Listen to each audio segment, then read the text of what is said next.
Good morning, traders. It is 8:02 a.m. Chicago time on Wednesday, the 26th of October, 2016. Thanks for joining me again. Derivatives trading involves substantial risk of loss and is not suitable for all investors. Past performance is not necessarily indicative of future results. The overall stance of the market overnight is towards safety. Pretty much everything I'm tracking is red this morning, with crude oil leading the pack down 182 basis points, 1.82%, down 93 cents at $49.04 currently on the December crude, followed by the DAX, Russell, Bund, and so on. The only product is up so far is the British pound and the euro. The only products are, I should say, very poor English there. Um, the British pound and the euro. Um, so overall, the market's in a sell cycle, in a sell phase for today, this morning. Uh, the market's likely to open at about 2129.50 in the ES.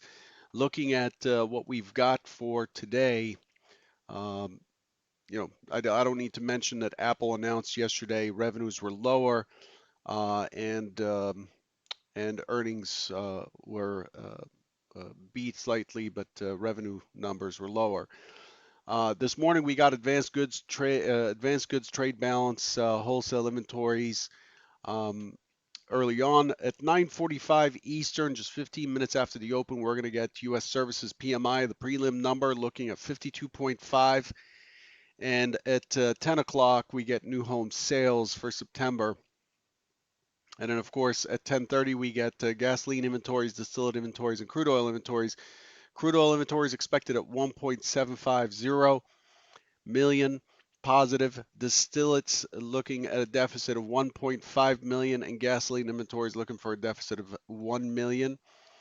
As far as speakers, the only speaker I have on deck looks like today, 1 o'clock Eastern, ECB speaker Prate. We'll be releasing the text ahead of time. And then after the market today, we get earnings from Tesla, expecting 3 cents per share. Let's switch gears here and get right down to business. Here's what we expected yesterday. The primary hypothesis. Now, remember, yesterday we opened right inside of the prior day's range. Well, during the trader bite, it was right inside the prior day's range, trading at 2143.75. Remember, 2144.50 is the key figure above. That's the key low volume node that we battled on on Monday. And the expectation was for an attempt higher to find sellers, and to drop below the prior day's range in a pretty much a sideways trade. That was the primary hypothesis. The secondary hypothesis is for another open auction, drop below the prior day's low, test that, which we did. We went 2 ticks beyond, and then find the buyers, get away from the gap. Remember, there's a gap zone here. Get away from the gap zone and start moving up and through 44.50 to begin the rally to 53 and eventually 72.75. Yesterday, however, it kind of did a little bit of both, but mostly it was hypo 1. So let's look at that again. Here's your primary hypo. See if we can squeeze that in over here. There's your primary hypo. Here we go. So this over here, this is yesterday, and this is what was expected. Okay, so we ended up filling the entire gap zone. Here's the gap zone marked in gray. That's going to come off this morning. We filled the entire gap zone.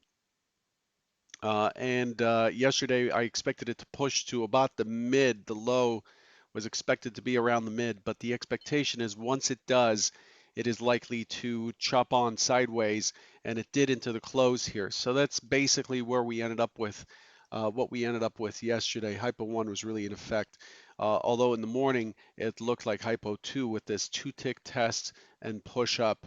It had me looking at a pullback to mid and then a pullback to mid and the OS high and the open. There's confluence there, chop, and then continue higher.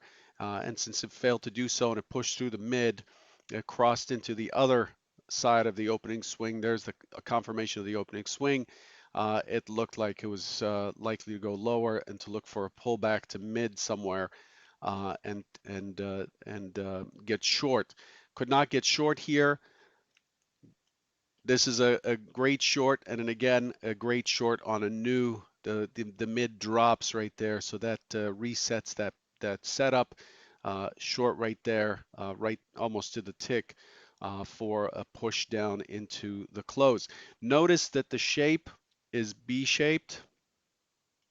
If I had this profile on the other side, it would be B-shaped profile, long liquidation, and the market's resting at lows. So the expectation on this is what? For those who've been following for a while, the expectation on Globex is for it to continue lower, for all of this energy here, for a lot of this energy to dissipate on the downside. And so we end up pushing down and we're trading 21.29 and a quarter here.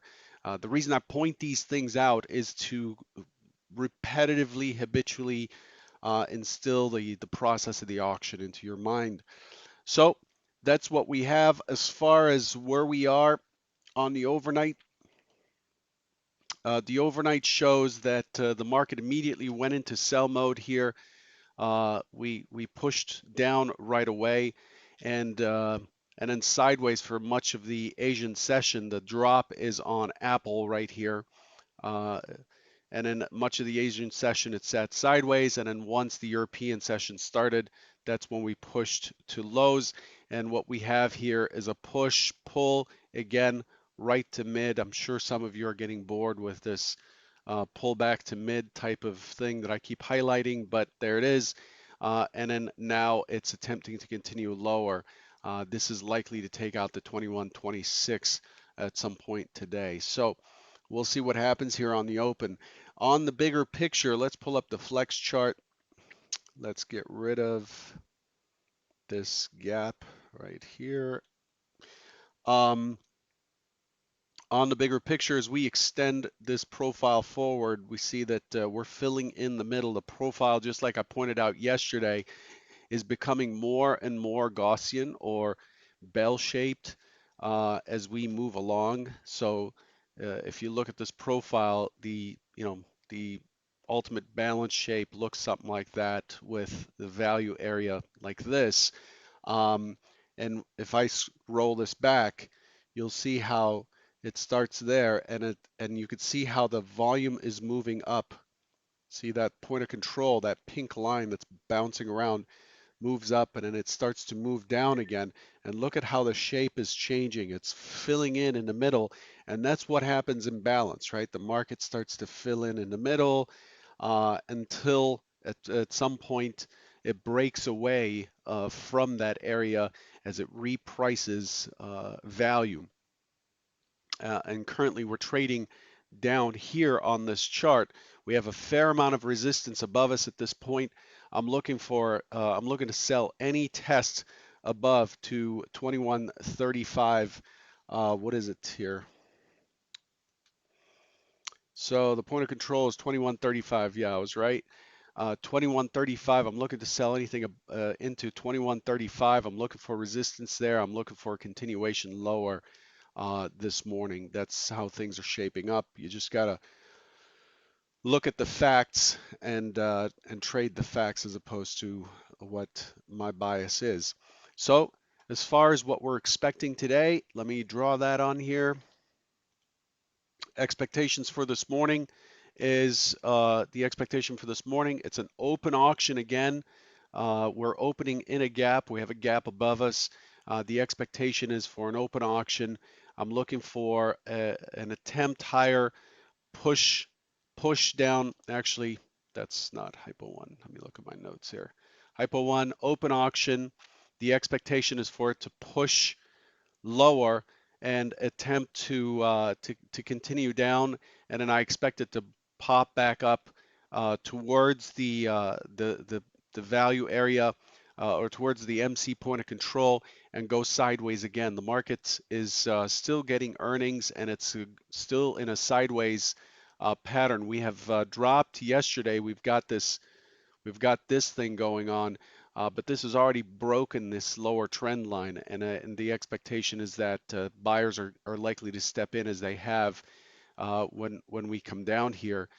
Buyers generally step in. So I'm looking for this to look like yesterday and just go sideways into the session. So don't get too excited today. Secondary hypothesis is an open, a push down, a push back up, and then responsive towards 2135, and then a push back down from 2135. That's hypo 2. That's what I'm looking for. I'm looking for a test of 2135. The third hypo is open, test higher, potentially even push to 2135, but then start to move lower. And this would be the scenario with the highest number of trading opportunities is to test higher, find resistance. So the job of the market is to move up to seek sellers, to move down to seek buyers, and then to essentially find equilibrium somewhere in between, and that creates the point of control for that area. The market is the market's job, its primary objective, is to match buyers with sellers, okay, and to trade as much as possible. It's determining fair value. And so hypo 3 spurs the sellers as we push into resistance at 2135. Again, any push into 2135 will likely be sold on the first test. And so with the finding sellers up there, I expect it to rotate over and start pushing down into 2120.50, giving us about 15 points of range. If it starts to trickle down all the way through, last week's low is right here at 2117.75, and that becomes the next target. Okay, so that's what I'm expecting for today. As always, just be patient early on. I see people committing to trades very early on and getting run over. Just relax, let the market set up, and then take your position, and then let the market take you out, or reach your target. Trying to get in when you don't know the probability or don't feel strongly or see a strong possibilities. It has nothing to do with feelings. And then over managing the trade is just a way of paying a lot of cost and then losing ticks here, there, and everywhere, and death by a thousand cuts. So just be patient, look for what it's trying to do. You've got all day to find your spot, and expect that any given trade can be a loss. So be prepared for that and don't try to fight it. Good luck, and I'll catch you tomorrow. Take care.